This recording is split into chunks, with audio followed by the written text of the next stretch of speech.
Hello everyone, welcome to the chemistry classes.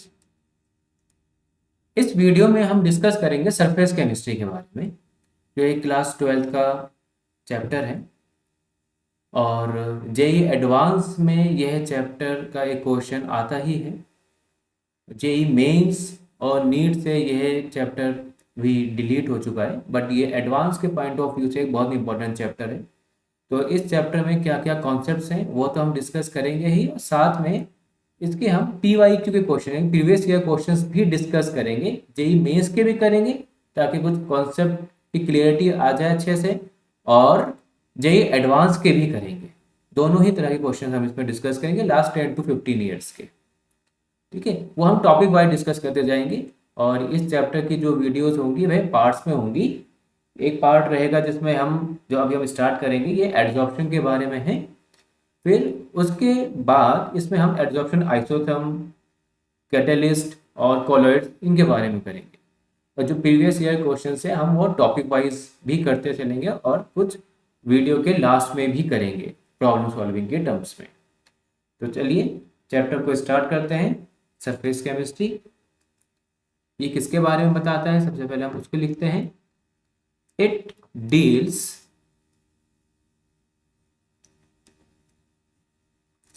with the phenomena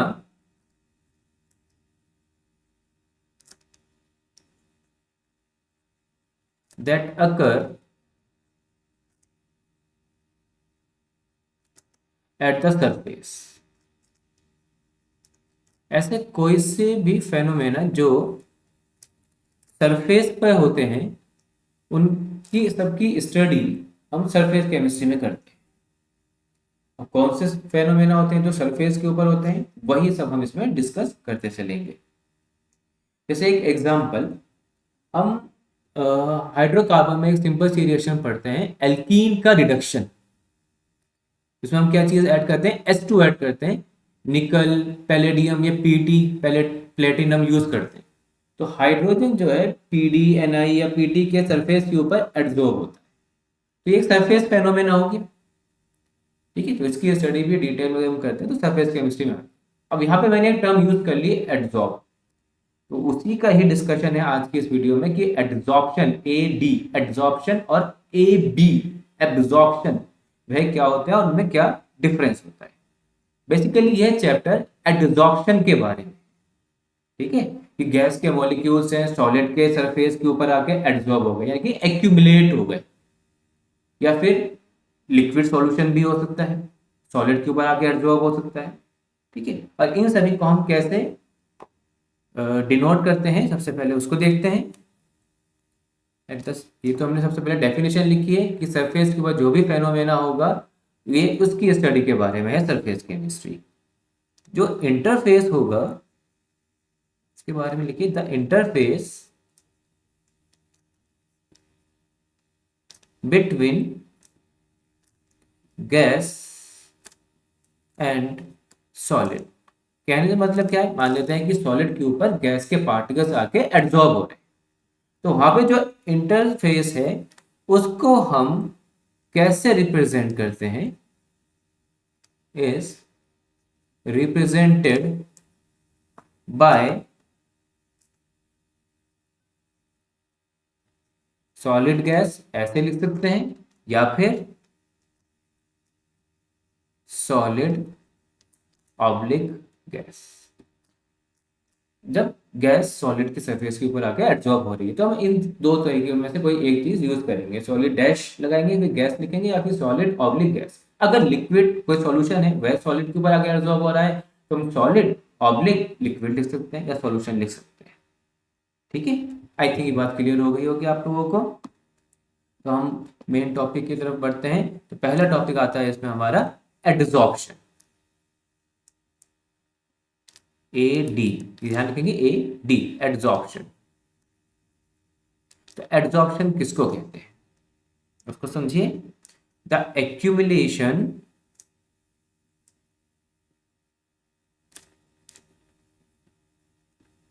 of the particles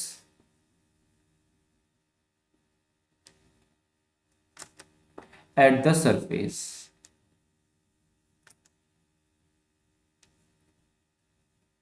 particles का surface के ऊपर accumulate हो जाना, ठीक है, वो बल्क में नहीं जाना चाहिए, अंदर नहीं जाना, सरफेस के ऊपर रहना चाहिए।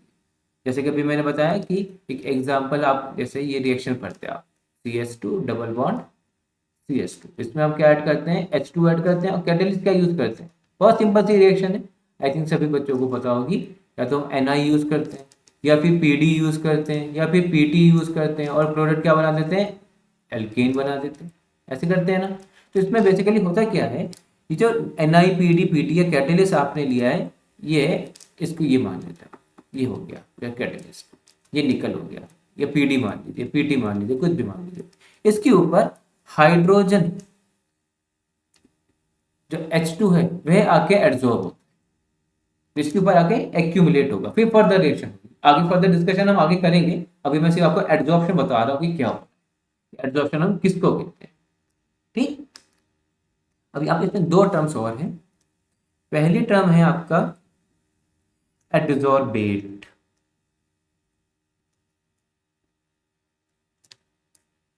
एडजॉर्बेट वो किसको कहेंगे, जो पार्टिकल आके एड्सॉर्ब हो रहा है उसको एडजॉर्बेट कहेंगे। द पार्टिकल्स, या मॉलिक्यूलर स्पीशीज भी कह सकते हैं, molecular species which accumulate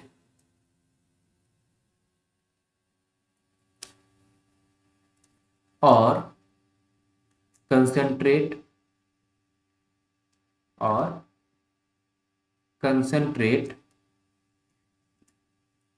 at the surface।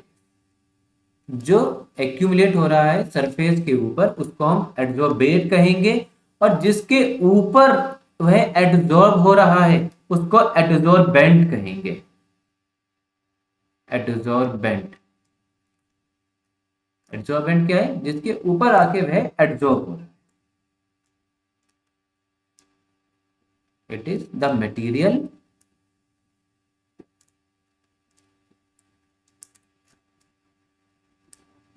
on which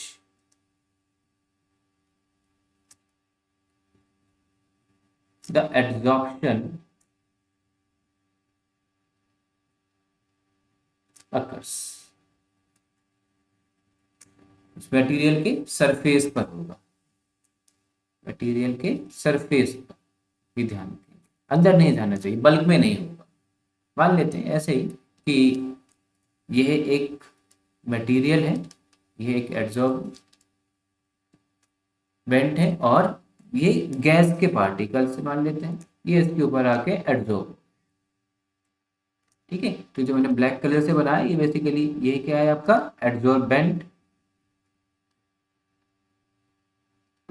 और यह जो पार्टिकल्स हैं ये एड्सॉर्बेट। बल्क में नहीं जाना, बल्क में चला जाएगा तो वह एब्जॉर्प्शन के, ठीक। जो आगे देखते हैं कि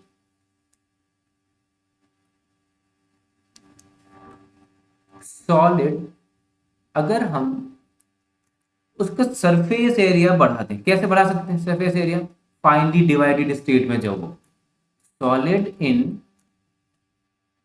फाइनली डिवाइडेड स्टेट हैज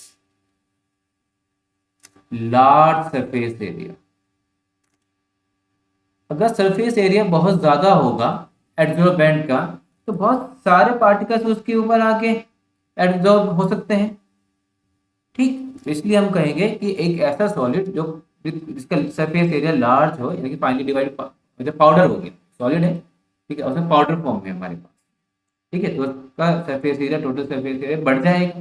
तो उस केस में it will act as good adsorbent, will act as good adsorbent. फिर क्या क्या एग्जाम्पल हो सकते हैं, एग्जाम्पल बड़े इंपॉर्टेंट हैं, थोड़ा ध्यान में रखेंगे, पूछा हुआ भी है एग्जाम में। आगे जब एग्जाम उसमें क्वेश्चन डिस्कस करेंगे, उसमें आप जरा देखिएगा कौन सा एग्जाम्पल इसमें से पूछा हुआ भी है। Charcoal, silica gel, alumina. Alumina क्या होता है, Al2 होती है, एल्यूमिना जेल, क्ले, कॉलोइड्स, ये भी हमारा एक टॉपिक रहेगा। कॉलोइड्स, कॉलोइडल सॉल्यूशन के बारे में हमें पढ़ना है, ठीक है। या फिर metals in finally divided state, जैसे अभी मैंने बताया NiPDPT, ये यूज करते हो आप हाइड्रोजनेशन ऑफ एल्कीन में, इन finally divided.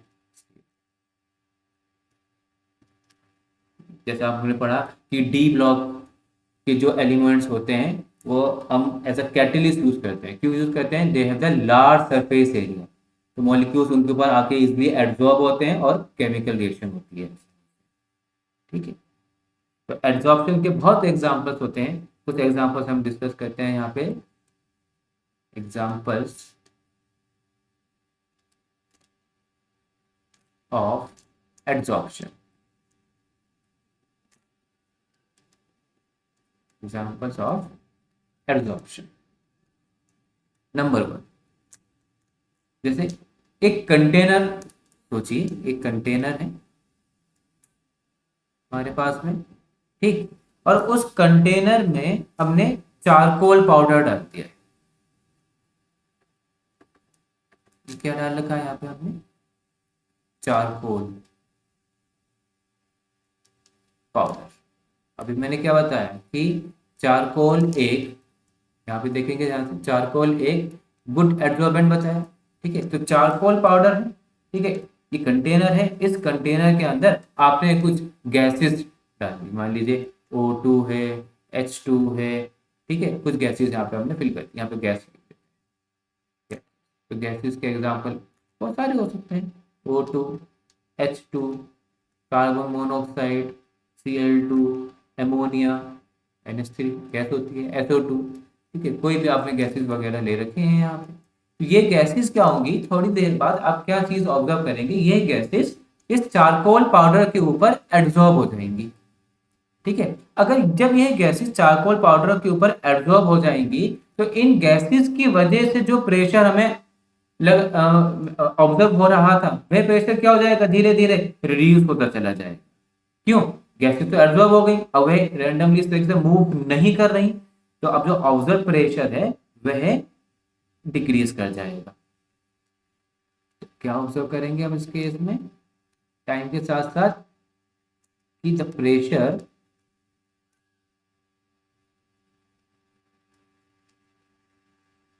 of the gas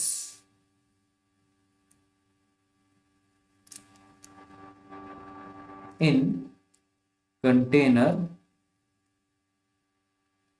decreases, in the container decreases, वह जो है धीरे धीरे डिक्रीज करता चला जाएगा, ठीक है। जैसे इसके ऊपर भी एक क्वेश्चन है आपका, जेईई मेंस का है, 2020 में आया था, उसको देखिए।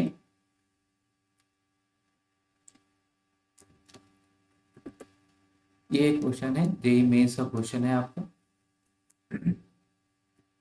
इसको एक बार रीड करिए, क्या कह रहा है कि a mixture of gases O2, H2, CO are taken in a closed vessel containing the charcoal। अब फिर कौन सा ग्राफ हमें ऑब्जर्व होगा, देखिए सारे ग्राफ जो है हमें प्रेशर और टाइम के साथ बना है यहाँ दिए हुए, ठीक है, प्रेशर और टाइम के साथ। अभी हमने क्या चीज ऑब्जर्व कर रहे हैं इस केस में, कि जो कंटेनर के अंदर गैसेस है वो चारकोल पाउडर के ऊपर आके एब्जॉर्ब हो रही है, जिसकी वजह से इन गैसेस का जो प्रेशर है वह डिक्रीज होता जाएगा। अब डिक्रीज होने वाले दो प्रेशर आपको ऑब्जर्व हो रहे हैं, एक ये वाला और एक ये वाला, ठीक है। इस वाले केस में अगर आप देखेंगे सी वाले ऑप्शन के अंदर कि प्रेशर डिक्रीज हो रहा है टाइम के साथ साथ, लेकिन एक टाइम के बाद में यहाँ पे प्रेशर बिल्कुल जीरो हो जाएगा जब इसको अप्रोच करेगा, या बिल्कुल किसी टाइम पर।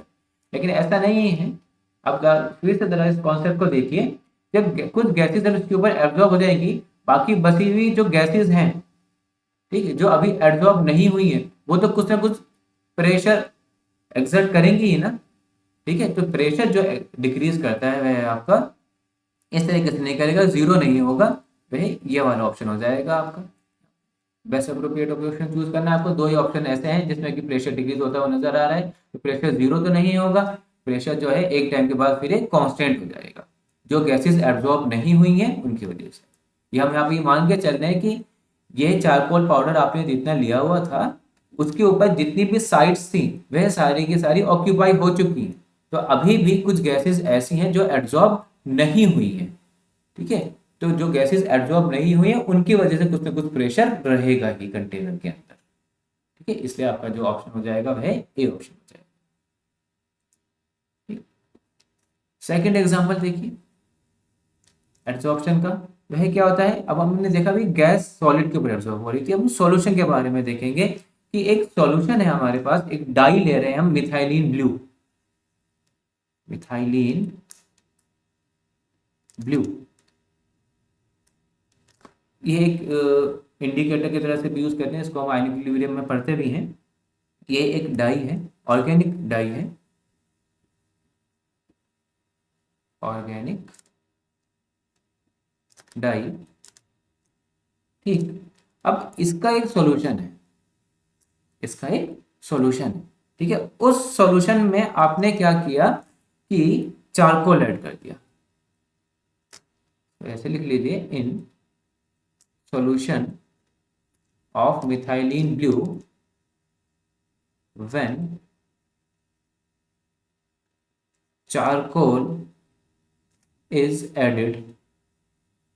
चारकोल क्या करेगा, इस मिथाइलिन ब्लू को एब्जॉर्ब करना शुरू कर देगा।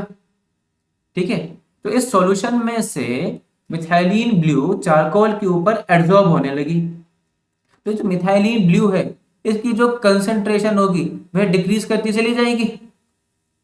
ठीक है, तो ये मिथाइलिन ब्लू कहाँ चला गया, चारकोल के ऊपर एब्जॉर्ब हो गया, तो इसकी कंसंट्रेशन सॉल्यूशन में क्या होती जा रही है, डिक्रीज होती चली जाएगी। ठीक है, तो जब हम इस सॉल्यूशन को फिर हम फिल्टर करेंगे, वह कैसा होगा, हमें the filtrate turns colorless, turns colorless because molecules of dye adsorb on the surface of charcoal, on the surface of charcoal, charcoal के सरफेस के ऊपर वह एब्जॉर्ब हो गए। ठीक है, तो डाई होती, ये होता क्या, इंक क्या होती है, डाई प्लस सॉल्वेंट, तो डाई की सारी जो है सारी की सारी वह चारकोल के ऊपर एब्जॉर्ब हो चुकी है, तो जो फिल्ट्रेट है वह कलरलेस हमें मिलता है। तो एक और एग्जांपल देखिए यहाँ पे, थर्ड एग्जांपल है आपका कि एक एक्वस सॉल्यूशन है, aqueous solution of raw sugar, ठीक है, is passed through animal charcoal, यानी कि जो चारकोल हमें मिला है वह इसका सोर्स जो है वह एनिमल सोर्स है, तो animal charcoal, then it becomes colourless. Same example हो गया जैसे कि सेकंड वाला एग्जांपल था। ठीक है, क्योंकि जो भी कलर्ड सब्सटेंस था किसके अंदर, इस शुगर के अंदर वह एब्जॉर्ब, ठीक है, because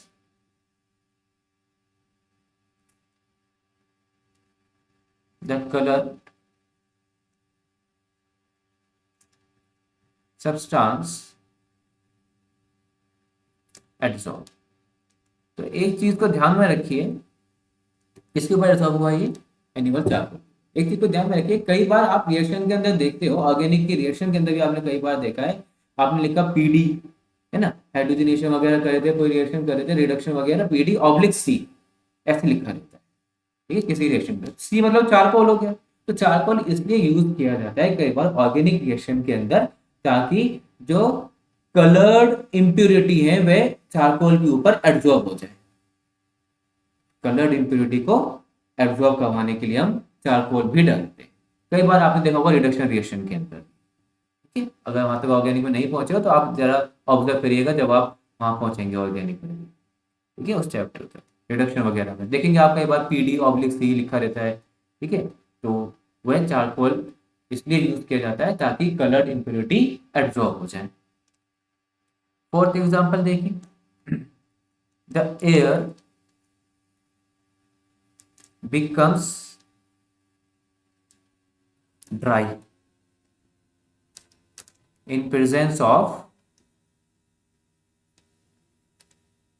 silica gel. Silica gel अभी हमने लिखा था सिलिका जेल के बारे में ऊपर, ठीक है, ऐसा क्यों है?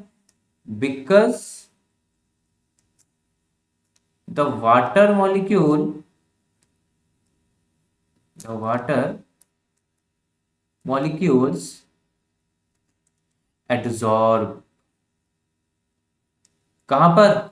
On the surface of silica gel. बहुत इंपॉर्टेंट पॉइंट है ये वाला, ठीक। तो यहां पे हमने इन चार एग्जाम्पल में क्या क्या देखा कि एब्जॉर्प्शन के एग्जाम्पल से पहले केस में हमने गैस को एब्जॉर्ब करा, लेकिन सेकंड और थर्ड केस में अगर आप देखेंगे सॉल्यूशन जो है सॉलिड के सरफेस के ऊपर एब्जॉर्ब हो रहा है, ठीक है। और यहाँ पे फोर्थ वाले एग्जाम्पल में एयर, एयर में डिफरेंट गैसेज होती है, वह सिलिका जेल के ऊपर एब्जॉर्ब हो रही है, यहाँ पे गैस जो है सॉलिड के ऊपर एब्जॉर्ब हो रही है। तो सॉलिड के ऊपर गैस भी एब्जॉर्ब हो सकती है और लिक्विड के मॉलिक्यूल्स भी एब्जॉर्ब हो सकते हैं, दोनों ही तरह के पार्टिकल्स एब्जॉर्ब होते हैं। इसको आप नोट में लिख लीजिए कि solid surface can hold gas और liquid by adsorption, by adsorption दोनों चीजों में, ठीक। एडजॉर्प्शन का जो रिवर्स प्रोसेस होता है, एडजॉर्प्शन का रिवर्स प्रोसेस वह होता है डिसॉर्प्शन। क्या कहलाता है? डिसॉर्प्शन।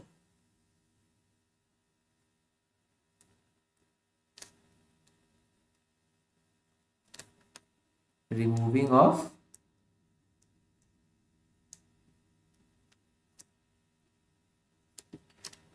adsorbed substance,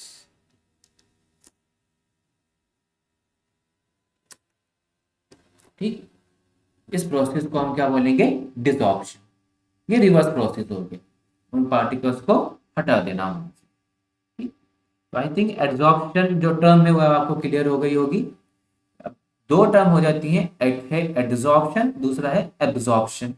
इन दोनों में डिफरेंस क्या है इनको देखिए। Difference between adsorption and absorption।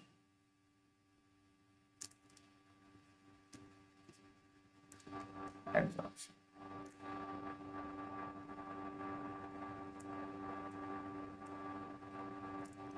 Absorption एक सरफेस फेनोमेना है।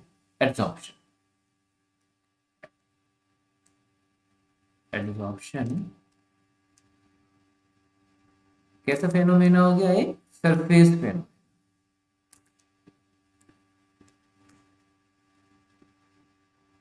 एक सरफेस फेनोमेना, ठीक। वहां पे पार्टिकल्स जो है ना बल्क में नहीं जाएंगे, particles do not penetrate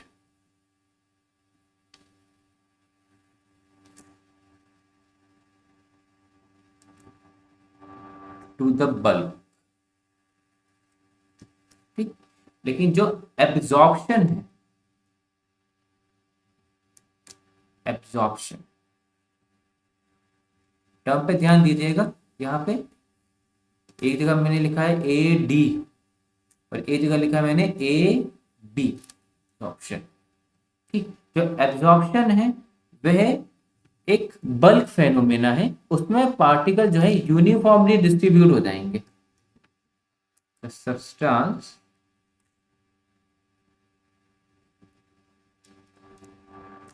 is uniformly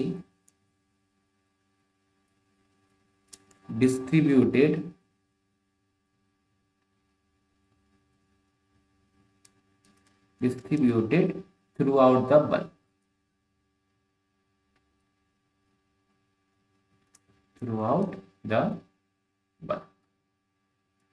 इसको एक एग्जाम्पल के थ्रू समझिए। हम दो एग्जाम्पल डिस्कस करेंगे यहाँ पर। एग्जाम्पल नंबर 1, एक चौक का पीस है आपके पास, ठीक है, एक चौक पीस।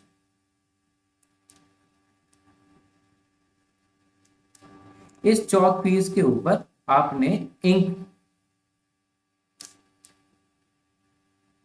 डाल दी। इंक क्या होता है? डाई, जिसको डिसॉल्व किया होता है सॉल्वेंट में। इंक डाल दी आपने इसके ऊपर। ये चौक का पीस था आपके पास में, आपने क्या किया, इसमें कुछ इंक डाल, इंक के पार्टिकल्स डाल। तो फिर आप क्या चीज ऑब्जर्व करेंगे कि जो इंक के पार्टिकल है, कि जो डाई के पार्टिकल हैं वह स्टिक हो जाएंगे सरफेस के ऊपर। ठीक है, तो वो एब्जॉर्ब हुए, जो colour substance die colour substance है वह सरफेस के ऊपर एब्जॉर्ब हो जाएंगे। जो इंक में सॉल्वेंट है वह बल्क में चला जाए। तो जब आप इस चौक को ब्रेक करके देखेंगे तो आपको जो इंक में डाई यानी कि कलर सब्सटेंस था वह अंदर की साइड में नजर नहीं आएगा, वहां पे सिर्फ सॉल्वेंट ही गया होगा। सॉल्वेंट अक्सर कलरलेस होता है नॉर्मली इंक के अंदर, ठीक है, वही गया होगा। लेकिन जो कलर सब्सटेंस था वह सरफेस के ऊपर ही है। तो चौक जो है अंदर से आपको वैसे ही व्हाइट ही नजर आएगी। वो अगर आपने ब्लू कलर की इंक डाली थी उसके ऊपर, वो ब्लू कलर का पार्टिकल सिर्फ ऊपर ही हो। तो जो कलर सब्सटेंस था वह एब्जॉर्ब हुआ है, लेकिन जो सॉल्वेंट के पार्टिकल्स हैं वह अंदर चले गए चौक के, तो वो एब्जॉर्ब हुए। ठीक है, इसका एक दूसरा एग्जांपल है, एग्जांपल नंबर 2। क्या है कि जो वाटर वेपर्स होते हैं, water vapours are absorbed, A B लिखा है मैंने, यहां से देखेंगे, are absorbed by anhydrous calcium chloride. Calcium chloride यानी कि किसी आपने लेट्स से आपने कोई केमिकल रिएक्शन लगाई और उसमें पीपीटी बने, ठीक है, और उस पीपीटी को आपने फिल्टर वगैरह कर लिया, फिर उसमें भी वाटर वेपर का कुछ है उनको आप जो है निकालना चाहते हैं, तो उनको आप कैल्शियम क्लोराइड के साथ में रख दीजिए। तो कैल्शियम क्लोराइड क्या करेगा, एनहाइड्रस होना चाहिए कैल्शियम क्लोराइड। कैल्शियम क्लोराइड क्या करेगा, वो वाटर वेपर्स को एब्जॉर्ब कर लेगा। ये आपने यूज भी किया होगा किसमें, सॉल्यूशन चैप्टर में जो हम पढ़ते हैं ऑसवाल्ड वॉकर मेथड, उसमें जो हम ट्यूब लगाते हैं, एक ट्यूब वाटर वेपर को एब्जॉर्ब करवाने के लिए, जब हम पढ़ रहे होते हैं ऑसवाल्ड वॉकर में relative lowering of vapour pressure, वहां पर तो एनहाइड्रस CaCl2 जो है वाटर वेपर को एब्जॉर्ब कर, ठीक है। लेकिन जो सिलिका जेल होता है वह एब्जॉर्ब करता है, but water vapours are absorbed by silica gel, उसमें बल्क में नहीं जाएगा। ठीक है, तो ये बात को थोड़ा सा ध्यान में रखेंगे कि जो वाटर के वेपर्स हैं वो एब्जॉर्ब होते हैं किससे, CaCl2 से, और एब्जॉर्ब होते हैं किसमें, सिलिका जेल। हाई क्लास में जब आप प्रैक्टिकल वगैरह कर रहे होंगे तो आप कैल्शियम क्लोराइड सिलिका जेल और फिर यूज करेंगे वाटर वेपर्स के लिए, डिपेंडिंग अपॉन द एप्लीकेशन, कि एब्जॉर्ब करवाना है या फिर एडसॉर्ब करवाना है। ठीक है, तो जब दोनों ही फेनोमेना हो रहे हो, एड्सॉर्प्शन और एब्जॉर्प्शन, उसको हम बोलते हैं जॉर्प्शन। उस प्रोसेस को कहते हैं जॉर्प्शन। SORPTION, जॉर्प्शन। तो जॉर्प्शन क्या होता है? जब एडसॉर्प्शन और एब्जॉर्प्शन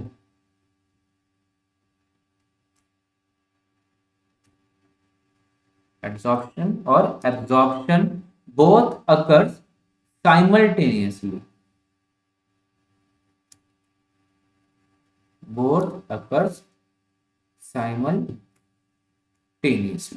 दोनों ही प्रोसेस जब होंगे तो उसको हम क्या कहते हैं कि जॉर्प्शन हो रहा है। क्या हो रहा है उस केस में? जॉर्प्शन। ठीक,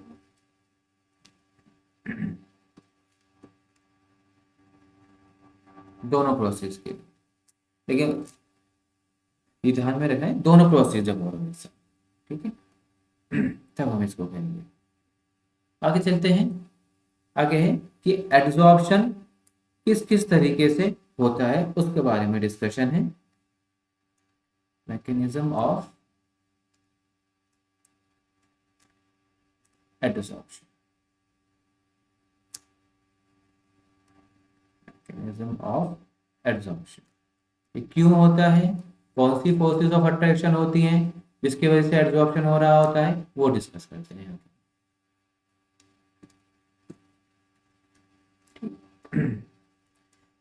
देखिए, दो तरह के पार्टिकल्स होते हैं। एक पार्टिकल्स होते हैं जो बल्क में हो, और एक पार्टिकल जो सरफेस पे होते हैं। ठीक, द सरफेस पार्टिकल्स ऑफ एडसॉर्बेंट, एडसॉर्बेंट किसको कहा था? जिसके ऊपर एडसॉर्प्शन होता है। ठीक है, आर नॉट, ध्यान रखिए, are not in same environment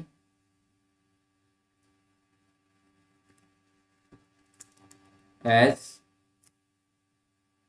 the particles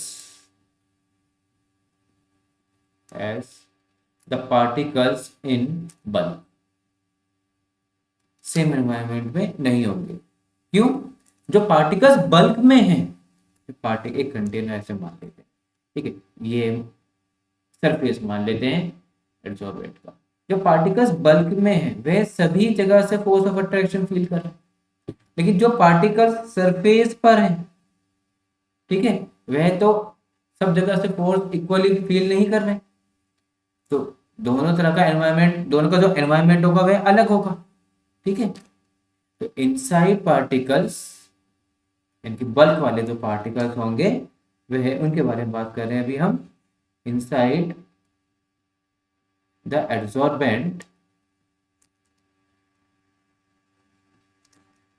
और फोर्सेस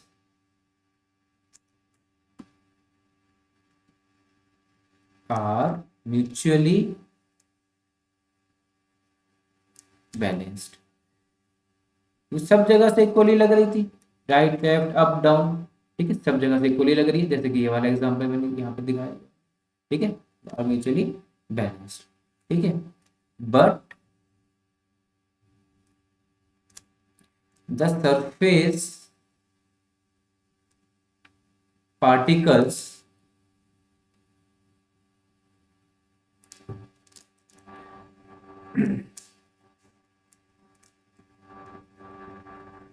are in unbalanced, या फिर दूसरा वर्ड हम यूज कर सकते हैं इसके लिए, रेजिडुअल अट्रैक्टिव फोर्सेस।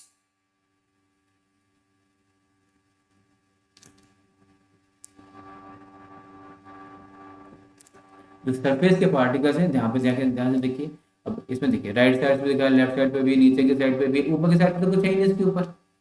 ठीक है, तो यहाँ पे जो है अनबैलेंस अट्रैक्टिव फोर्सेज है, या जिसको हम दूसरा वर्ड यूज कर रहे हैं रेजिडुअल अट्रैक्टिव फोर्सेज भी कह सकते हैं, अनबैलेंस या रेजिडुअल अट्रैक्टिव फोर्सेज।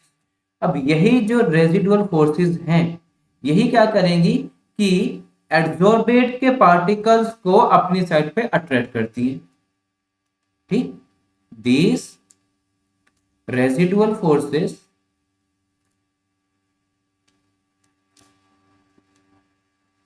या लिख सकते हो आप अनबैलेंस फोर्सेस, किसकी, एड्सॉर्बेंट की, of adsorbent are responsible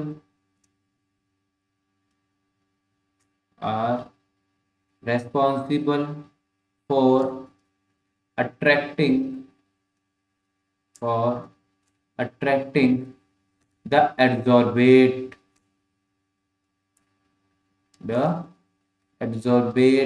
particles। ठीक है, हमने क्या देखा, जो सरफेस के पार्टिकल्स है वे एक अनबैलेंस फोर्स फील करते हैं। ठीक है, यही जो अनबैलेंस या रेजिडुअल अट्रैक्टिव फोर्सेस होती हैं, यह क्या करती हैं कि एड्सॉर्बेट के पार्टिकल्स को अपनी साइड पे अट्रैक्ट करती हैं, जिसकी वजह से एड्सॉर्प्शन होता है। ठीक है, और जैसे जैसे यहाँ पे एड्सॉर्प्शन होता चला जाएगा, ये रेजिडुअल फोर्सेस क्या होंगी, डिक्रीज होती चली जाएंगी, क्योंकि कवर्ड होती जा रही है। ठीक, तो यहाँ पे एक इंपॉर्टेंट पॉइंट बनता है आपका, the extent of adsorption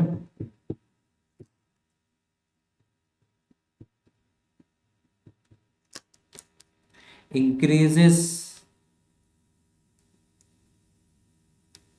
with increase in surface area. जो ज्यादा सरफेस एरिया होगा, ज्यादा रेजिडुअल फोर्सेस होंगी। Surface area per unit mass of adsorbent. ठीक है, at a given temperature and pressure. अभी हम टेम्परेचर प्रेशर को चेंज नहीं कर रहे, उसकी स्टडी अलग करेंगे। At a given temperature and pressure. ठीक है, जैसे अभी हम थोड़ी देर पहले कहते फाइनली डिवाइडेड पार्टिकल्स अगर है सॉलिड के, ठीक है, तो एड्सॉर्प्शन ज्यादा हो जाता है, वो इसी वजह से ज्यादा हो जाता है, क्योंकि रेजिडुअल फोर्सेस ज्यादा होंगी। और जैसे जैसे एड्सॉर्प्शन होता जाएगा, रेजिडुअल फोर्सेस कम होती जाएंगी। ठीक, तो एक्सटेंट ऑफ एड्सॉर्प्शन भी डिक्रीज करता चला जाएगा बाद में। तो ये मैकेनिज्म आई थिंक क्लियर होगा आपको। अब हम डिस्कस करते हैं इसकी थर्मोडायनामिक्स ऑफ एड्सॉर्प्शन। थर्मोडायनामिक्स,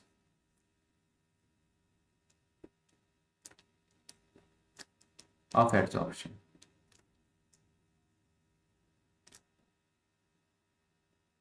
देखिए ध्यान से, जैसे जैसे एड्सॉर्प्शन हो रहा है, रेजिडुअल फोर्सेस क्या होती जा रही हैं,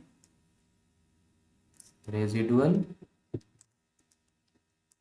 फोर्सेस एड्सॉर्प्शन के साथ साथ डिक्रीज करेंगी।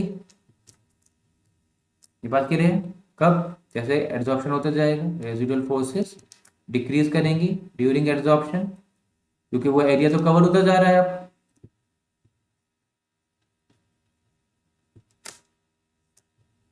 तो रेजिडुअल फोर्सेस जैसे जैसे ये डिक्रीज करती जाएंगी, तो सरफेस एनर्जी भी डिक्रीज करेगी। सरफेस एनर्जी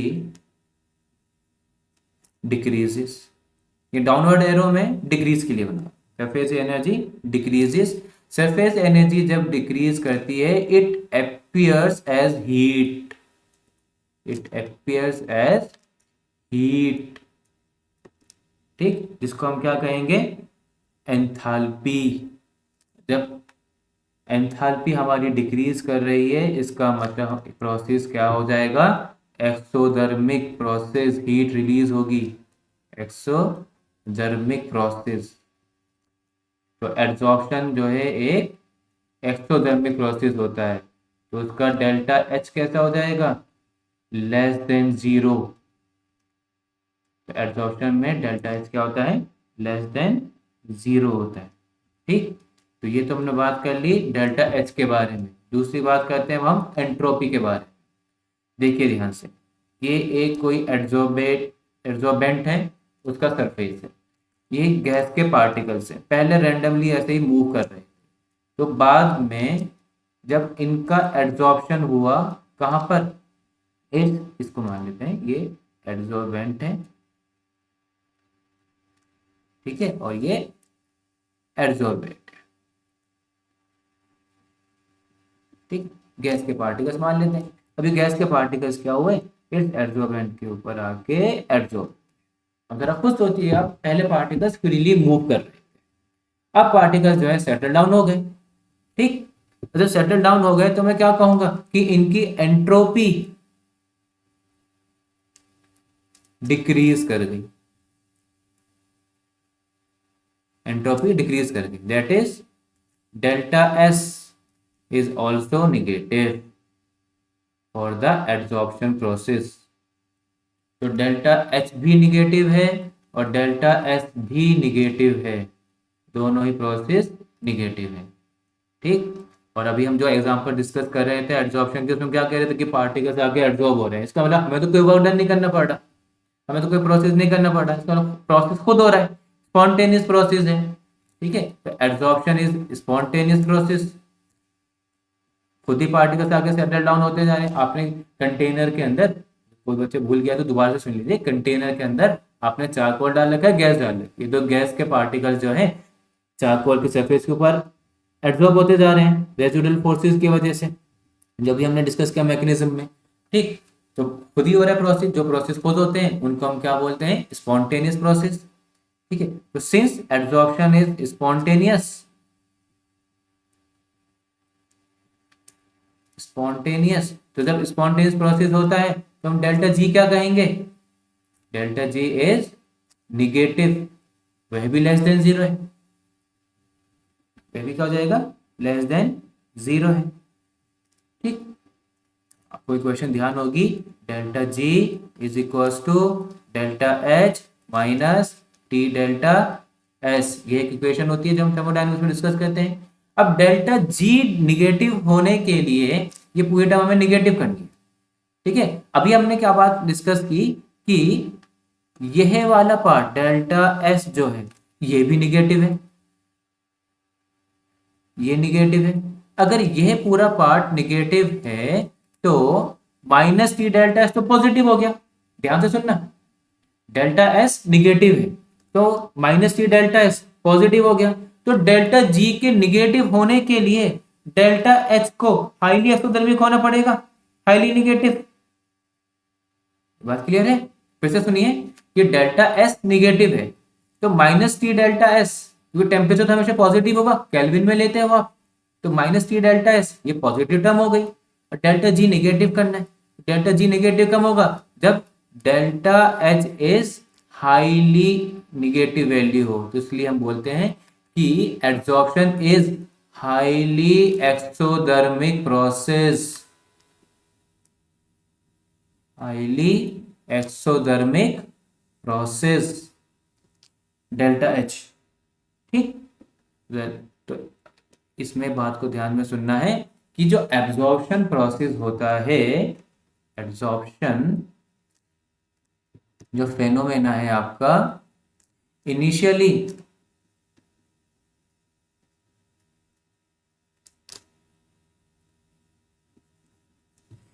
इनिशियली जो होगा डेल्टा एच निगेटिव है आपका, ठीक है, डेल्टा एच क्या है, निगेटिव है, और वो धीरे धीरे क्या होता चला जाएगा, लेस निगेटिव होगा। Initially delta H is highly negative, highly negative, but as, आगे लिखेंगे, एज एब्जॉर्प्शन, ये जो फेनोमेना है ये प्रोसीड करेगा, तो delta H becomes less negative, less and less negative. Ultimately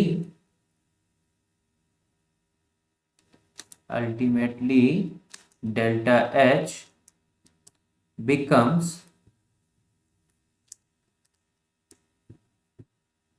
equals to T delta S. क्यों? क्योंकि डेल्टा जी आपका जीरो हो जाता है, इक्विलिब्रियम वाली कंडीशन आ जाती है। ठीक है, that is equilibrium condition achieved. Equilibrium condition is achieved या अटेन्ड, कोई भी वर्ड यूज कर सकते हो आप।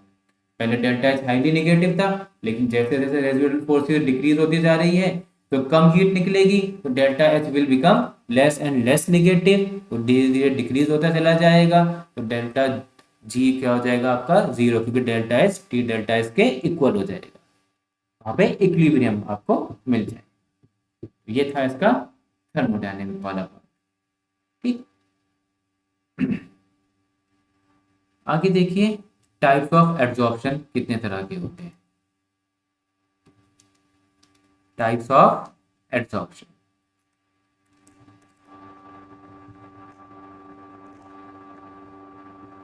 Types of adsorption. तो मेनली जो एब्जॉर्प्शन होता है आपका दो तरह का होता है। एक होता है फिजिजॉर्प्शन यानी कि फिजिकल एब्जॉर्प्शन,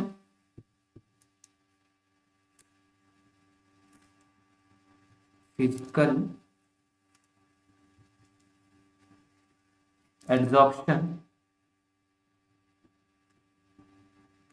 जिसको हम फिजिजॉर्प्शन भी कहते हैं।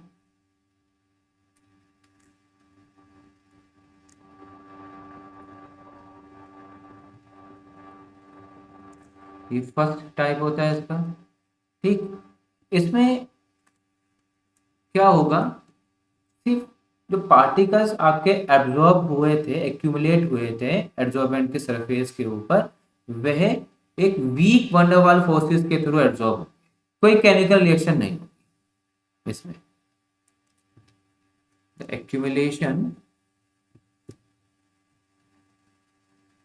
एक्यूमुलेशन या एब्जॉर्प्शन वर्ड यूज कर सकते हो, अब आप समझ ही गए हम लोग। The accumulation of gas on solid surface on solid surface occurs due to weak van der Waals forces, weak van der Waals forces। ये टर्म ध्यान में रखनी है, weak van der Waals forces की वजह से होता है, weak van der Waals forces। Weak van der Waals forces की वजह से तो कोई हाई एक्टिवेशन एनर्जी की जरूरत नहीं है यहाँ पे पास, इस केस में जो है आपको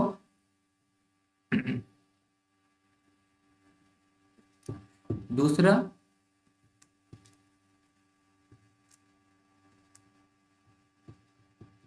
केमिकल एब्जॉर्प्शन, केमिकल एब्जॉर्प्शन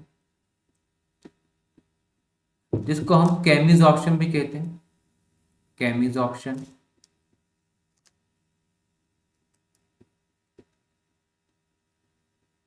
यहां पे जो एब्जॉर्प्शन होगा वह केमिकल बॉन्ड्स के through, when gas molecules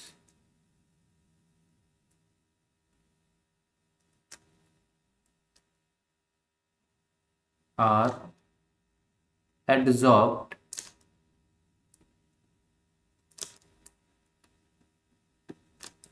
to solid surface by chemical bond, वह बॉन्डिंग कर लेंगे इसके साथ। केमिकल रिएक्शन वाली बात आ गई ना यहाँ पे। जो केमिकल बॉन्ड होगा वह कोवलेंट भी हो सकता है, और आयनिक भी हो सकता है, कैसे भी हो सकता है। तो केमिकल रिएक्शन वाली बात आ जाती है, ठीक है, उसका डिस्कशन हो जाए तो केमिजॉर्प्शन। सिर्फ वीक वंडरवाल फोर्सेस हैं तो फिजिजॉर्प्शन। वंडरवाल फोर्सेस कौन कौन सी हो सकती है, ठीक, जैसे लंदन फोर्सेस, डिस्पर्जन फोर्सेस, ठीक है, dipole dipole dipole induce dipole, कई सारी वंडरवाल फोर्सेस पढ़ते हैं हम लोग स्ट्रेस और मैटर में। बस van der Waals force, weak van der Waals forces है तो फिजिकल एब्जॉर्प्शन है, और अगर केमिकल बॉन्ड बन रहा है तो केमिकल एब्जॉर्प्शन कहलाएगा, या फिर केमिजॉर्प्शन भी कर सकते हैं। ये केमिकल बॉन्ड जो है आपका कोवलेंट या आयनिक कैसा भी हो सकता है। अब क्योंकि केमिकल रिएक्शन हो रही है तो यहाँ पे हमें हाई एक्टिवेशन एनर्जी की जरूरत होगी। हाई एक्टिवेशन एनर्जी के लिए सिंबल क्या होता है, ई ए, एक्टिवेशन एनर्जी, ठीक, केमिकल काइनेटिक्स में यूज करते हैं हम लोग। High activation energy is required,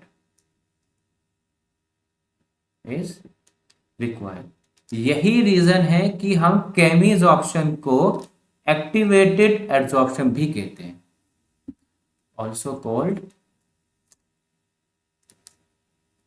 activated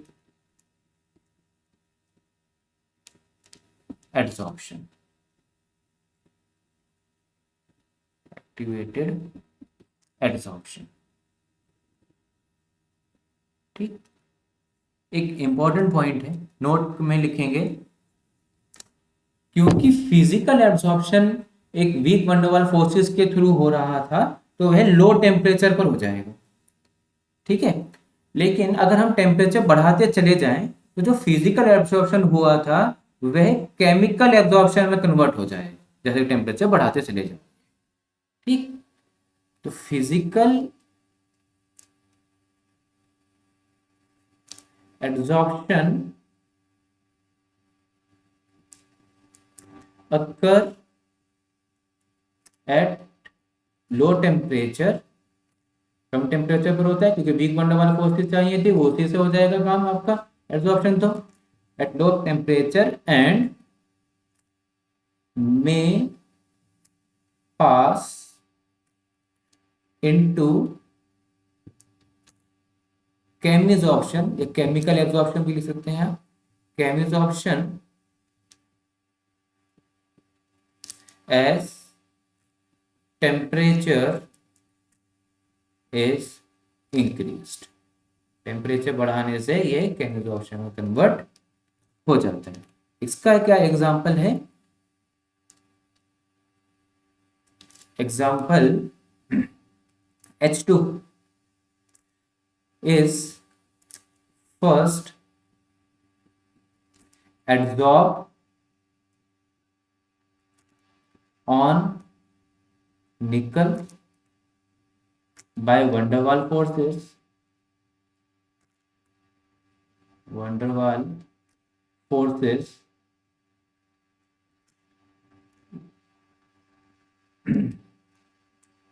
जो डाइहाइड्रोजन है, H2 के बारे में बात किया, ठीक। लेकिन अगर यही H2 मॉलिक्यूल डिसोसिएट हो जाए, व्हेन मॉलिक्यूल्स डिसोसिएट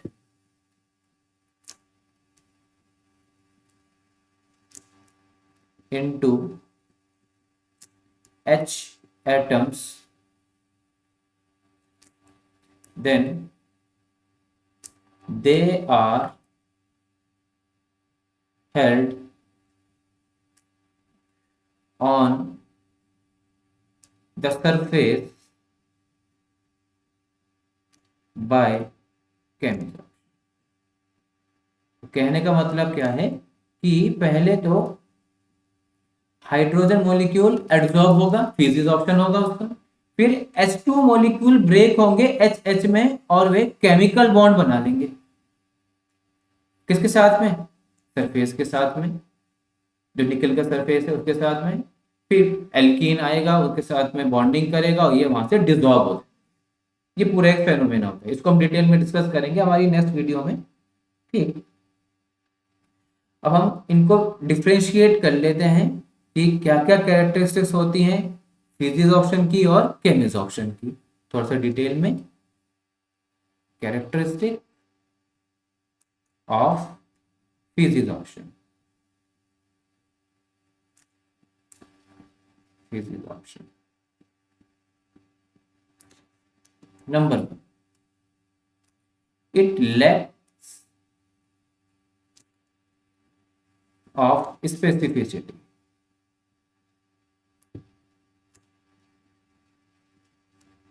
ये स्पेसिफिसिटी लैक करता है, इसके मतलब क्या है, इस पॉइंट का मतलब क्या है कि ऐसा नहीं है कि कोई पर्टिकुलर गैस ही आके एब्जॉर्ब होगी, क्योंकि सभी गैसेस के पास में जो अट्रैक्शन होती है, वीक वन वाले फोर्सेस तो होती ही है, तो सारी की सारी गैसेस आके एब्जॉर्ब हो सकती है। ठीक है, तो डज नॉट, इसको आप शॉर्ट में ऐसे लिख सकते हैं, डज नॉट शोज प्रेफरेंस कि बस यही गैस एब्जॉर्ब होगी, दूसरी गैस एब्जॉर्ब नहीं होगी, ऐसा कुछ नहीं है। Does not show preference for a particular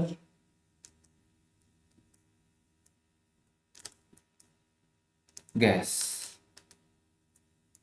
कि पर्टिकुलर गैस ही एब्जॉर्ब हो, कोई भी गैस एब्जॉर्ब हो सकती है, क्योंकि ये जो वंडरवाल गैसेस फोर्सेस होती है, van der Waals forces they are universal, तो सभी गैसेस एब्जॉर्ब हो सकती है। ठीक। Number 2, nature of adsorbate. Nature of adsorbate, इसका मतलब क्या है कि कौन सी गैस ज्यादा एब्जॉर्ब होगी, कौन सी गैस कम एब्जॉर्ब होगी, ये पॉइंट। गैसेस सब एब्जॉर्ब हो सकती हैं, बट कौन सी गैस कम या ज्यादा एब्जॉर्ब होगी उसमें डिफरेंस आता है। ठीक है, तो यहाँ पे हम बात कर रहे हैं अमाउंट ऑफ गैस एब्जॉर्ब के बारे में, amount of gas absorb by solid. ठीक है, depends on nature of gas, nature of gas किस तरह के नेचर पर डिपेंड करेगा, इसको देखिए। वह गैस जो इजीली लिक्विफाई हो जाए, इजीली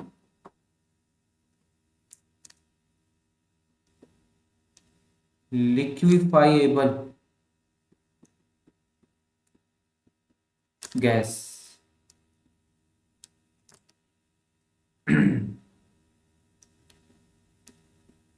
आर एब्जॉर्ब्ड इजीली, या फिर कह सकते हो आप स्ट्रॉन्गली। इजिली लिक्विफाइएबल गैस, जो इजिली गैस लिक्विड में कन्वर्ट हो जाए, कहने का मतलब ये है। और जो इजिली लिक्विफाइएबल गैसेस होती हैं उनका जो टीसी, टीसी मतलब क्या है, critical temperature, critical temperature, high TC, critical temperature जिसका होता है वह गैस इजिली लिक्विफाई हो जाती है। क्रिटिकल टेम्परेचर क्या था, गैस को लिक्विफाई करने के लिए हम कौन सी कंडीशन लगाते हैं, हाई प्रेशर की और लो टेम्परेचर की, है ना। तो जब हम गैस को लिक्विफाई करते हैं टेम्परेचर डिक्रीज कर रहे हो, तो जिस टेम्परेचर पर गैस का लिक्विफेक्शन स्टार्ट होता है उसको हम बोलते हैं क्रिटिकल टेम्परेचर। उस टेम्परेचर के ऊपर वो सिर्फ गैस की फॉर्म में एग्जिस्ट करेगा, उसके नीचे वह लिक्विड के फॉर्म में एग्जिस्ट करेगा, तो उस टेम्परेचर को हम क्या बोलते हैं, क्रिटिकल टेम्परेचर, जहां से लिक्विफेक्शन ऑफ गैस स्टार्ट करते हैं, स्टार्ट होता है बेसिकली। ठीक है, उसको क्या बोलेंगे, क्रिटिकल। तो जिस गैस का क्रिटिकल टेम्परेचर ज्यादा होगा वह गैस इजिली लिक्विफाई हो जाती है और वह गैस ज्यादा इजिली या स्ट्रांगली एब्जॉर्ब भी होगी। ठीक है, एब्जॉर्बेंट के ऊपर। फॉर एग्जाम्पल आपको कुछ गैसेस दे रहा हूं, उनके क्रिटिकल टेम्परेचर के साथ में गैस और क्रिटिकल टेम्परेचर केल्विन में दे बता रहे हैं इसके बारे में। SO2 है,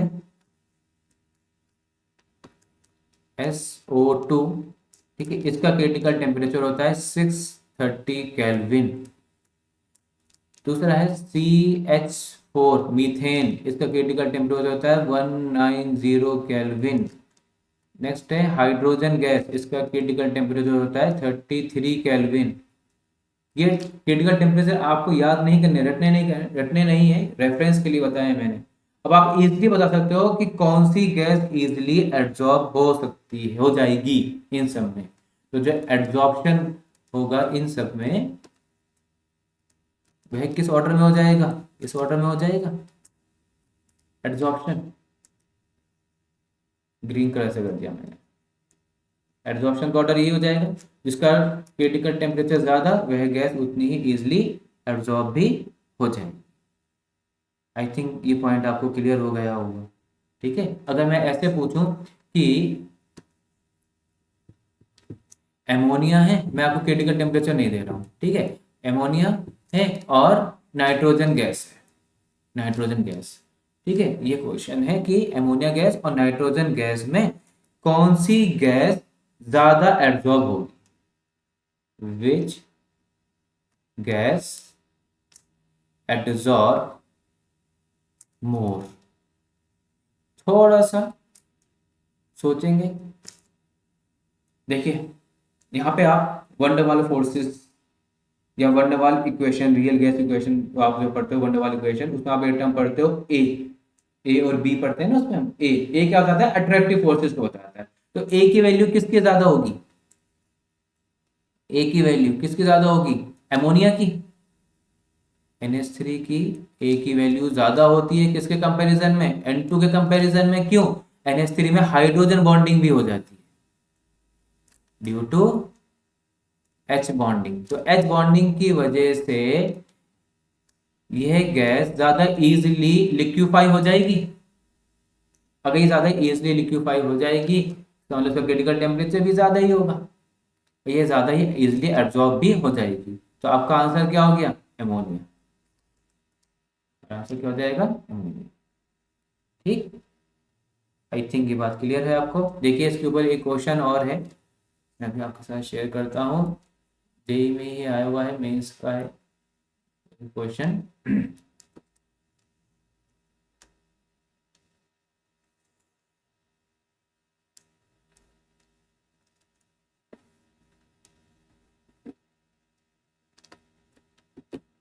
ये क्वेश्चन देखिए,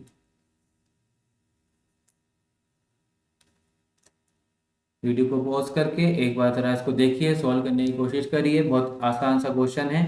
क्या आंसर हो जाएगा इस क्वेश्चन का, क्या कह रहा है कि प्रेडिक्ट करना है which gas shows least absorption. Least absorption का मतलब क्या हो गया, पीसी की वैल्यू सबसे कम हो, तो सबसे कम वैल्यू हमारी किसकी है, हाइड्रोजन की। कौन सा आंसर हो जाएगा, सिंपल है। ठीक, एक और क्वेश्चन देखिए,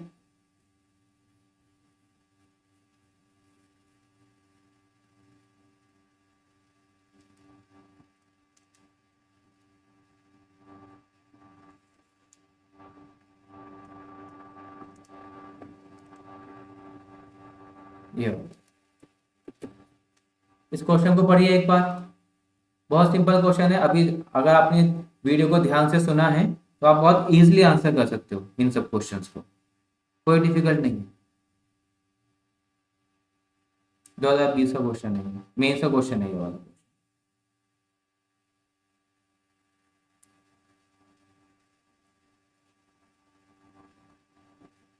क्या आंसर होना चाहिए इसका, वीडियो को पॉज करके जल्दी से आंसर बताइए। इस क्वेश्चन का आंसर क्या होना चाहिए, पहले वाले क्वेश्चन का आंसर हमारा H2 आया था, डी ऑप्शन था। इस वाले क्वेश्चन का आंसर बताइए जल्दी से कि क्या होना चाहिए। देखिए delta H become less and less negative, true है, तो ए ऑप्शन करेक्ट हो जाएगा।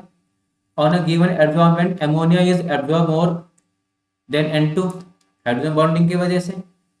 ठीक, तो कौन सा ऑप्शन बन गया आपका, डी ऑप्शन बन गया, ए एंड बी। क्लियर है।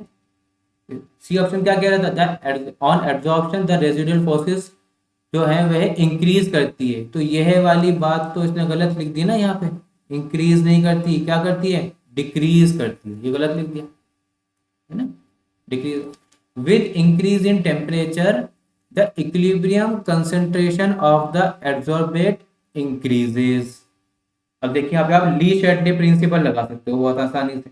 कैसे? अभी हमने बात की थी कि डेल्टा एच जो होता है, देखिए ऊपर देखिए यहाँ पे डेल्टा एच क्या होता है, निगेटिव होता है। ली शैडले प्रिंसिपल क्या कहता है कि जिस प्रोसेस के लिए डेल्टा एच निगेटिव है तो टेम्परेचर डिक्रीज करने से प्रोसेस फॉरवर्ड जाएगा, आगे के साइड में जाएगी रिएक्शन।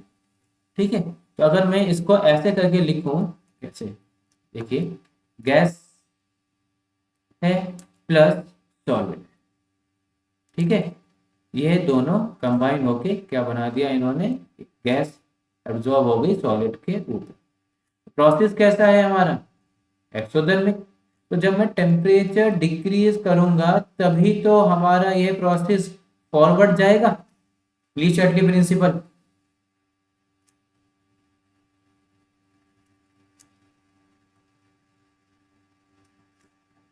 ली शैडले प्रिंसिपल तभी फॉरवर्ड जाएगा।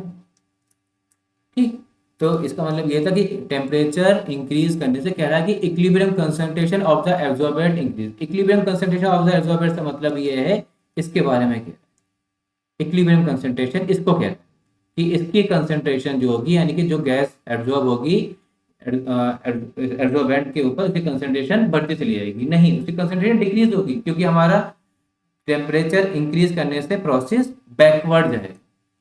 टेम्परेचर इंक्रीज करने से प्रोसेस कहाँ जाएगा, ये बैकवर्ड जाएगा।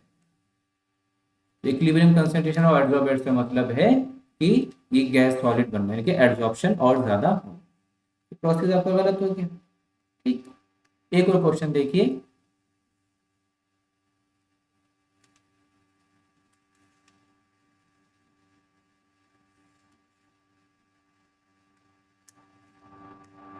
बस एक सेकेंड, एक क्वेश्चन और है।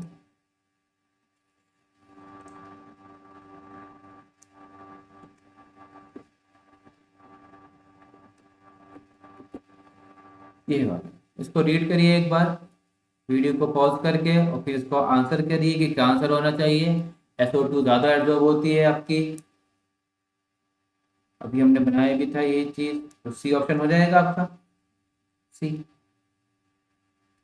क्लियर है वाली बात? तो वापस से चलते हैं, हम अपनी कैरेक्टरिस्टिक्स हम लोग पढ़ रहे थे। एक कैरेक्टरिस्टिक के ऊपर ही आप देख लीजिए कितने क्वेश्चन कर लिया आपने। हमने दो कैरेक्टरिस्टिक पढ़ लिए, नेचर ऑफ एब्जॉर्बेंट तक। थर्ड कैरेक्टरिस्टिक पे चलते हैं। Third characteristic of physics option, वह होती है क्या, कि यह प्रोसेस जो है हमारा रिवर्सिबल, रिवर्सिबल इन नेचर। जैसे कि अभी मैंने इक्विलिब्रियम के थ्रू भी बताया आपको, प्रोसेस रिवर्सिबल। ठीक, डिसऑप्शन, एब्जॉर्प्शन भी हो रहा है, डिसऑप्शन भी हो जाएगा वापस। ठीक है, जैसे कि अभी हमने थोड़ी देर पहले लिखा ना यहाँ पे, सॉलिड प्लस गैस के पार्टिकल्स। ठीक, तो क्या बन जाएगा, गैस सॉलिड, ये बनेगा। क्लियर है? और प्रोसेस कैसा है आपका, एक्सोथर्मिक, तो डेल्टा एच क्या होगा इसका, निगेटिव होगा। अगर डेल्टा एच निगेटिव है तो ये कौन सी कंडीशन से प्रोसेस आगे जाएगा, टेम्परेचर डिक्रीज करोगे तो तब जाके ज्यादा एब्जॉर्प्शन होगा, मोर एब्जॉर्प्शन। ठीक, दूसरा, प्रेशर अगर हम इंक्रीज करेंगे तब भी मोर एब्जॉर्प्शन। ये क्या हो गया, इसकी वजह से ली शैटले प्रिंसिपल, ली शैटलियर्स प्रिंसिपल। ज्यादा प्रेशर लगाएंगे तो ज्यादा पार्टिकल सॉलिड के ऊपर आके एब्जॉर्ब होंगे, तो तब जाके आपका ज्यादा एब्जॉर्प्शन होने लग जाएगा। ठीक, नेक्स्ट पॉइंट पे चलिए, fourth, surface area. Surface area किसका, एडजॉर्बेंट का। ये तो हमने चैप्टर के शुरुआत में ही बात की कि जितना ज्यादा सरफेस एरिया होगा उतना ही ज्यादा एब्जॉर्प्शन भी होगा। ठीक, डायरेक्टली प्रोपोर्शनल हो गया इस पॉइंट के। तो फिफ्थ, एंथैल्पी। अभी हमने क्या देखा कि इसका डेल्टा एच निगेटिव होता है, enthalpy of absorption, enthalpy of adsorption. ठीक, हमने अभी देखा ना कि डेल्टा एस क्या होता है, निगेटिव वैल्यू होती है, और जो इसकी एंथैल्पी ऑफ एड्सॉर्प्शन की वैल्यू होती है वह बहुत कम होती है। उसकी वैल्यू होती है 20 to 40 किलो जूल पर मोल। ये एक लो वैल्यू है केमिसॉर्प्शन के कंपैरिजन। ये बहुत एक कम वैल्यू होती है। ठीक है। 6 point,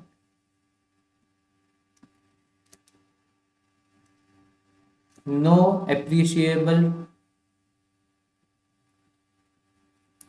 activation energy is needed. ये पॉइंट अभी हमने डिस्कस किया कि एक्टिवेशन एनर्जी की ज्यादा जरूरत नहीं होती, क्योंकि van der Waals forces, weak van der Waals forces सभी पार्टिकल के पास में होती है, वह उसकी वजह से ये इजिली प्रोसेस हो जाता है यहाँ पर। ठीक, और इसी का ही लास्ट पॉइंट है कि it results into multi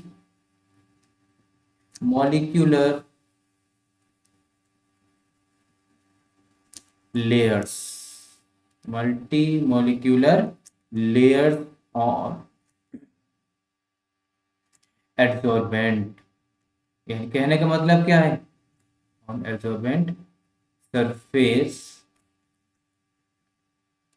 under high pressure. अगर हम प्रेशर बहुत ज्यादा लगा दें तो एक के ऊपर एक लेयर बनती चली जाएगी। ये एड्सॉर्बेंट हो गया, गैस के पार्टिकल्स आके एब्जॉर्ब हुए, और लगाओगे प्रेशर तो और लेयर्स बनती चलेगी। हाँ, ठीक है, हाई प्रेशर पे ज्यादा लेयर बनती चली जाएंगी। ठीक, अब लिखेंगे characteristics of chemisorption. Characteristics of chemisorption.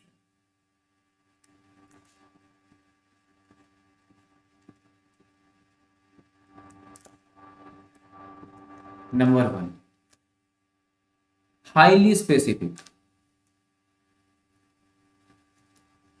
Highly specific यानी कि क्या है, मतलब क्या है, ऐसा नहीं है कि कोई भी हर तरह की गैस आके जो है इसके ऊपर एब्जॉर्ब केमिसॉर्प्शन शो करेगी।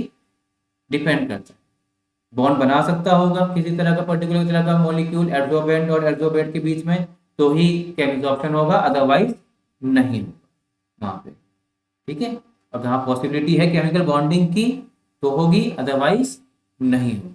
इसका एग्जांपल आप ऐसे समझेंगे कि जो ऑक्सीजन होती है O2, oxygen is adsorbed on metal by oxide formation. Chemical reaction हो गई, मेटल ने इलेक्ट्रॉन लूज किया, ऑक्सीजन ने इलेक्ट्रॉन ले लिया, तो मेटल ऑक्साइड बन गया, oxide formation.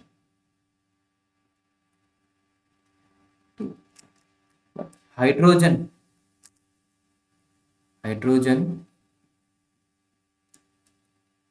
is adsorbed due to hydride formation, due to hydride formation। ये हाइड्राइड बनाएंगे।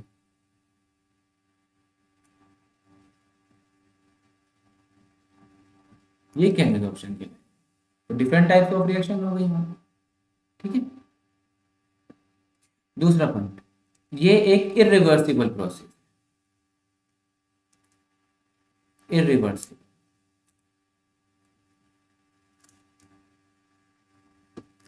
एक बार भी प्रोसेस हो गया फिर वापस से इसमें प्रोसेस जो है रिवर्स नहीं जाएगा। यहाँ एक पॉइंट, बड़ा इंपॉर्टेंट पॉइंट आता है, वह क्या है कि प्रोसेस तो एक्सोथर्मिक है। ठीक, प्रोसेस इज एक्सोथर्मिक, ये तो हम डिस्कस कर चुके, इज एक्सोथर्मिक, बट रेट जो है इसकी बहुत स्लो, रेट इज स्लो। ठीक है, ऐसा क्यों है? क्योंकि इसकी जो एक्टिवेशन एनर्जी है वह बहुत हाई होती है, due to high activation energy. therefore therefore high temperature is required। अब आप देखिए, अब ये उससे अलग है फिजिक्स ऑप्शन। फिजिक्स ऑप्शन में लो टेम्परेचर पर हो रहा है, तो यहाँ हमने हम एक पॉइंट लिखा भी था कि फिजिक्स ऑप्शन हो रहा है, अगर हम टेम्परेचर इंक्रीज करते चले जाएंगे तो केमिकल ऑप्शन होता है। इस वजह से होता है। क्यों? रेट बहुत स्लो है। रेट कैसे इंक्रीज की जा सकती है? By increasing the temperature. Activation energy को अचीव करवाना है तो टेम्परेचर इंक्रीज करना पड़ेगा। तो टेम्परेचर जब हम इंक्रीज करते चले जाते हैं तो केमिकल ऑप्शन होता चला जाता है। प्रोसेस एक्सोथर्मिक है, वो बात बिल्कुल ठीक है, बट रेट स्लो होने की वजह से हमें टेम्परेचर इंक्रीज करना पड़ता है। तो ये केमिकल ऑप्शन अगर करवाना है तो हमें टेम्परेचर इंक्रीज करना होगा, और फिजिक्स ऑप्शन करवाना है तो वो लो टेम्परेचर पर होगा। ठीक, next surface area. Same point है, लार्ज सरफेस एरिया अगर है तो ज्यादा ही केमिकल ऑप्शन होगा, डायरेक्टली प्रोपोर्शनल है, इसमें कोई अलग से डिस्कशन नहीं है। एंथैल्पी की वैल्यू जो होती है इसमें वह 80 से 240 किलो जूल होती है पर मोल, जो कि बॉन्ड बनाने के लिए चाहिए होती है। एक हाई वैल्यू हो गई है, ये एक हाई वैल्यू। तो हाई एक्टिवेशन एनर्जी ये हमने बात कर ही चुके हैं यहाँ पे कि इसके लिए हमें जो है एक हाई एक्टिवेशन एनर्जी को अचीव करवाने के लिए टेम्परेचर बढ़ाना पड़ता है। तो हाई टेम्परेचर चाहिए प्रोसेस को करवाने के लिए, क्योंकि इसकी रेट जो है स्लो थी। ठीक, एंथैल्पी की वैल्यू 80 टू 40 किलो जूल है, उसके कंपैरिजन फिजिक्स ऑप्शन के कंपैरिजन में काफ़ी हाई वैल्यू है। और एक इसी का ही लास्ट पॉइंट है कि it results into unimolecular layer. Unimolecular layer, एक ही लेयर बनेगी, उनके बीच में रिएक्शन हो जाएगी, कंप्लीट हो जाएगा, तो वो एडजॉर्बेंट से हट के फिर दूसरा मॉलिक्यूल आएगा, फिर रिकैम्युलेशन होगी, प्रोसेस चलता रहेगा। ठीक है, तो ये डिफरेंसेस थे हमारे फिजिक्स ऑप्शन और केमिस्ट्री ऑप्शन के। अब मैं आपको कुछ क्वेश्चंस जो है जेई एडवांस के करवा रहा हूँ, इसी के बेसिस पर ही जो थे हमारे 3 क्वेश्चन हैं जो जेई एडवांस के बेसिस पर हैं, उनको देखते हैं।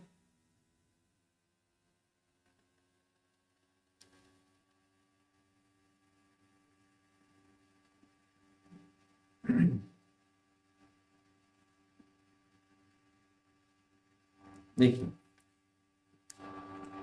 क्वेश्चन नंबर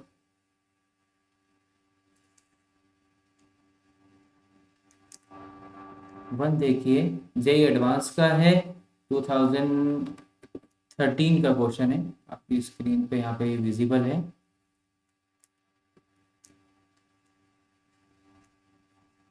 क्या आंसर होना चाहिए इस क्वेश्चन का?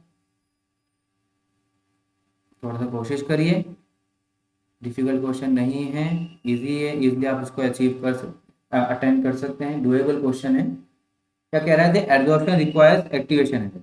तो एक पहले बात कर लेते हैं कि methylene blue from its solution is absorb on activated charcoal, और इस प्रोसेस के लिए क्या होना चाहिए? मिथाइलिन ब्लू, इसका हमने अभी पढ़ा भी था। अब ये एब्जॉर्ब करवा रहा है एक्टिवेटेड चारकोल के ऊपर, इसका मतलब ये प्रोसेस जो है आपका फिजिक्स ऑप्शन है। कैसा है? Physics option. और जब फिजिक्स ऑप्शन होगा तो वहां पे एक्टिवेशन एनर्जी का तो कोई रोल ही नहीं, लो एक्टिवेशन एनर्जी होती है, इसकी वजह से ये पॉइंट तो गलत हो गया, कोई एक्टिवेशन एनर्जी की हमें जरूरत नहीं है। ठीक, दूसरा ऑप्शन क्या कह रहा है? The absorption is accompanied by decrease in enthalpy. Delta H तो नेगेटिव होता है, प्रोसेस एक्सोथर्मिक होता है, तो ये हमारा ऑप्शन सही हो गया। थर्ड ऑप्शन पे चलते हैं, the absorption increases with increase in temperature. गलत है, फिजिक्स ऑप्शन हमने क्या लिखा था अभी कि वह टेम्परेचर डिक्रीज करने से होता है, क्योंकि डेल्टा एच नेगेटिव होता है, तो ये पॉइंट फिर गलत हो गया यहाँ पे। और फिजिक्स ऑप्शन एक रिवर्सिबल प्रोसेस होता है, तो ये बात गलत लिखी है, तो हमारा करेक्ट आंसर हो जाएगा बी ऑप्शन। दूसरा क्वेश्चन देखिए,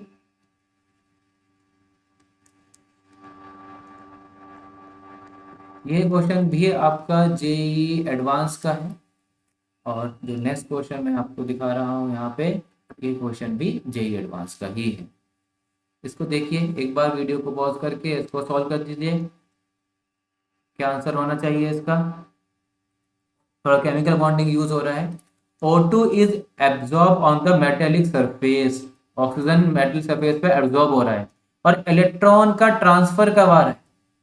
तो इलेक्ट्रॉन का ट्रांसफर हो रहा है, केमिकल रिएक्शन हो गई ना, तो कौन सा एब्जॉर्प्शन हो गया? एब्जॉर्प्शन, केमिसॉर्प्शन कहलाएगा।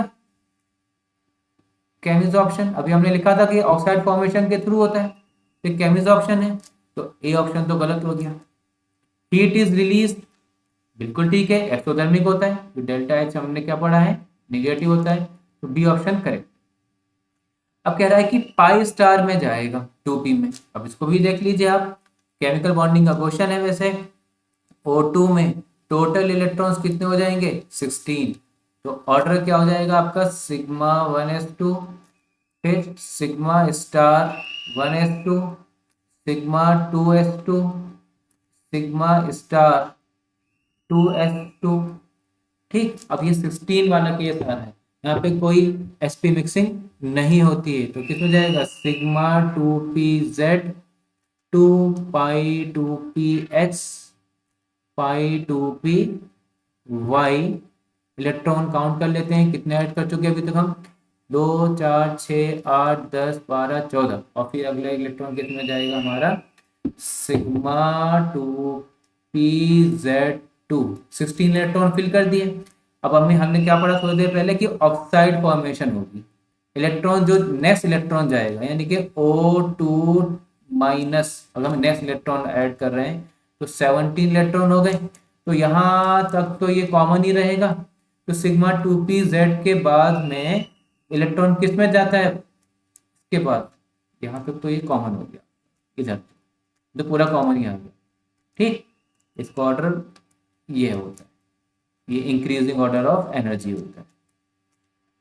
ये डीजनरेट होते हैं, यहाँ तक कॉमन हो जाएगा। तो नेक्स्ट इलेक्ट्रॉन जाएगा आपका सिग्मा 2pz तक तो आप फिल कर चुके। नेक्स्ट इलेक्ट्रॉन फिर किस में जाता है? पाई स्टार के अंदर जाता है, पाई स्टार 2px और पाई स्टार 2py, इसी में तो जाएगा इलेक्ट्रॉन, नेक्स्ट इलेक्ट्रॉन आपका। तो इसकी ऑक्यूपेंसी बढ़ गई। ऑक्यूपेंसी मतलब क्या है? इसमें इलेक्ट्रॉन फिल किया है, इसलिए हमारा ये ऑप्शन भी करेक्ट हो गया। आगे क्या कह रहा है कि बॉन्ड लेंथ इंक्रीज हुई है। बॉन्ड ऑर्डर का फॉर्मूला क्या होता है? बॉन्ड ऑर्डर क्या फॉर्मूला होता है? 1/2 number of electrons in bonding minus number of electrons in anti bonding. तो इलेक्ट्रॉन किस में गया है आपका? एंटी बॉन्डिंग में गया है। किसमें गया है? एंटी बॉन्डिंग में इलेक्ट्रॉन गया। अगर एंटी बॉन्डिंग में इलेक्ट्रॉन जाएगा तो बॉन्ड ऑर्डर क्या हो जाएगा? डिक्रीज करेगा।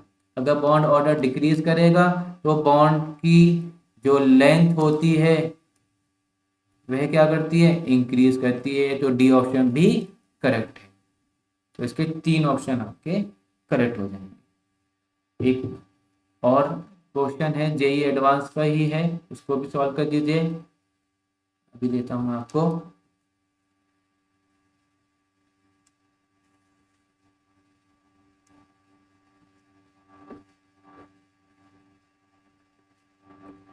ये वाला क्वेश्चन, एक बार वीडियो को पॉज करके जल्दी से इस वीडियो क्वेश्चन को पढ़िए, बताइए क्या आंसर बनता है। केमिज ऑप्शन कह रहा है कि यूनिमोलिकुलर लेयर बनेगी, करेक्ट हो गया। एंथैल्पी फिजिक्स ऑप्शन की इतनी होती है, गलत। केमिज ऑप्शन एक एंडोथर्मिक प्रोसेस है, गलत। एक्सोथर्मिक होता है। Lowering the temperature favours exothermic process, correct. 2 option correct हो गए इसके, कौन कौन से? ए और डी। ये सब अभी हम थ्योरी में डिस्कस कर चुके हैं। तो आई थिंक आपको ये चीज़ें समझ में आई होंगी। नेक्स्ट क्लास में जो है हम एड्जॉर्प्शन आइसोथर्म डिस्कस करेंगे, और उन्हीं के ही फिर क्वेश्चंस भी करेंगे, न्यूमेरिकल भी करेंगे, फ्रेंडली आइसोथर्म वगैरह, और ये एड्जॉर्प्शन वाला टॉपिक कंप्लीट कर देंगे नेक्स्ट वीडियो के अंदर। तो thank you very much, video को लाइक ज़रूर करें। Have a good day, bye bye.